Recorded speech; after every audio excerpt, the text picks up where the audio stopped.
Assalamualaikum warahmatullahi wabarakatuh. Salam sejahtera untuk kita semua.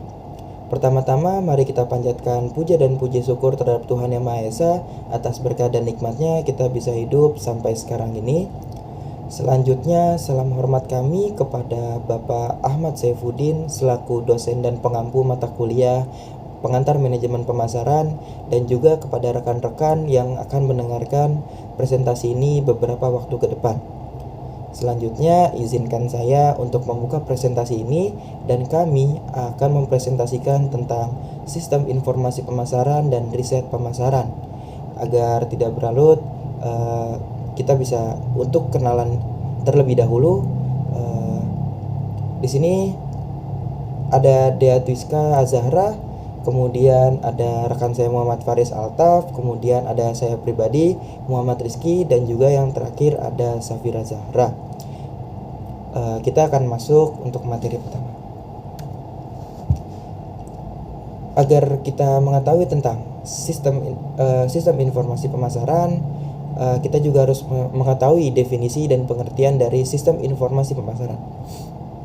Pengertian sistem informasi pemasaran atau SIP adalah orang, prosedur, atau perangkat yang didedikasikan untuk menilai kebutuhan akan informasi, mengembangkan kebutuhan informasi, dan membantu pengambilan keputusan untuk menggunakan informasi sehingga menghasilkan informasi pasar dan konsumen yang dapat ditindaklanjuti.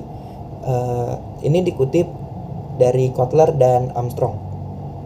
Materi yang pertama mengenai sistem pemasaran. Sebelum mengetahui sistem informasi pemasaran sendiri merupakan sesuatu terdiri dari orang-orang, peralatan, dan prosedur untuk mengumpulkan, menyortir, menganalisa, mengevaluasi, dan mendistribusikan informasi yang tepat waktu, akurat, dan dibutuhkan kepada para pembuat keputusan pemasaran. Selanjutnya ada peran SIP. Peran SIP ini dilakukan secara bertahap. Yang pertama yaitu diatur yaitu dalam peranannya agar suatu sistem terlihat dan dapat tertib serta terurut. Selanjutnya yaitu dianalisis yaitu fungsinya itu jelas, yaitu analisa terhadap kebutuhan akan informasi tentang segala yang terhubung dengan perusahaan. Selanjutnya tahap evaluasi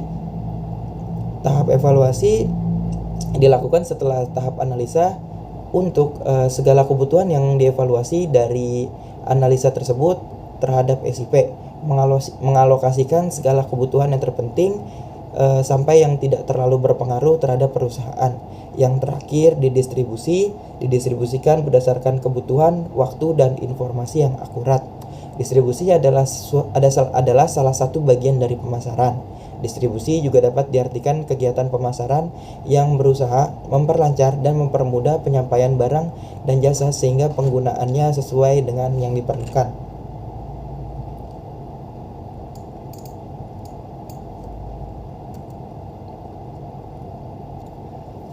Selanjutnya ada peran sistem informasi pemasaran. Yang pertama itu mendapatkan informasi mengenai kebutuhan dan keinginan konsumen. Peran pertama itu tentang hal atau segala hal tentang konsumen. Keuntungan yang dapat pada poin ini berkaitan dengan konsumen yang tentu menjadi objek dalam penjualan, dan dengan peran SIP kita dapat mengetahui kebutuhan dan keinginan konsumen. Yang kedua adalah untuk membangun dan menciptakan kekuatan kompetitif agar kita bisa dapat tempur dalam suatu substansi atau instansi yang dipasarkan pada perusahaan. Kita harus bersaing dengan para kompetitor dan mengungguli kompetitor lain dengan peran SIP ini. Yang terakhir itu menciptakan nilai dan kebutuhan dengan pelanggan. Skala prioritas keuntungan peran SIP yaitu membangun citra yang baik terhadap masyarakat dan konsumen dengan cara selalu terhubung dan merasa dekat dengan para masyarakat dan konsumen. Selanjutnya yaitu membangun peran SIP. Agar kita bisa membangun peran SIP, yang terpenting adalah tentang developing needed information. Yang pertama itu adalah data perusahaan atau internal base. Terus ada marketing intelligence dan marketing research. Internal database atau informasi perusahaan itu akan melaju ke assessing information needs atau kebutuhan informasi yang akan membangun SIP itu sendiri. Internal database ini juga menyambung kepada target market dan marketing channel. Target market yaitu target pemasaran dan marketing channel adalah channel pemasaran. Lanjut kita ke marketing research. Marketing research ini akan menyambung langsung ke publik atau masyarakat atau para konsumen, dan juga kepada macro environment force. Tentang internal database dan marketing research ini akan berkesinambungan dengan marketing intelijen. Marketing intelijen ini akan mempermudah kedapatan internal database dan juga marketing research. Marketing research akan bisa dianalisis untuk membangun peran SIP. Selanjutnya, sumber informasi pemasaran. Sumber informasi pemasaran ini terdapat 3. Yang pertama yaitu catatan internal. Catatan internal perusahaan adalah informasi dasar yang digunakan oleh manajer bagian pemasaran untuk membuat strategi marketing yang akan dilakukan. Catatan tersebut terdiri dari informasi data alur penjualan, jumlah pesanan, pembayaran, perancangan, dan pembuatan laporan. Selanjutnya ada intelijen pemasaran. Marketing intelijen atau intelijen pemasaran itu bisa dikatakan sebagai kecerdasan pemasaran. Artinya adalah sesuatu yang berupa kemampuan dalam hal pengumpulan dan analisis data sebagai salah satu upaya untuk analisis yang berhubungan dengan pengambilan keputusan. Yang terakhir ada riset pemasaran. Riset pemasaran adalah kegiatan mencari, menganalisis, dan menyimpulkan data untuk membuat strategi pemasaran agar lebih valid dan sesuai tujuan perusahaan. Melalui riset ini, perusahaan akan dapat mengidentifikasikan konsumen, kekuatan dan kelemahan produk, serta keunggulan kompetitor. Selanjutnya, kita akan membahas tentang catatan internal.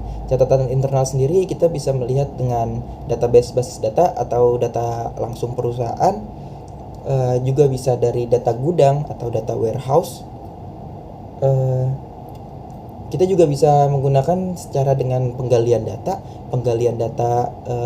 antara kompetitor lain atau penggalian data untuk kita agar kita lebih survive dari yang sekarang. Jadi kita harus menggali data dan menentukan kelebihan dan kekurangan kita. Juga yang terakhir itu adalah product life cycle. Kita bisa melihat ketika instansi yang kita jalani itu pada masa apa, dan ini adalah datanya. Mungkin sekian dari saya. Materi selanjutnya akan dilanjutkan oleh rekan saya Dea. Untuk Dea dipersilakan dan saya izin pamit. Terima kasih.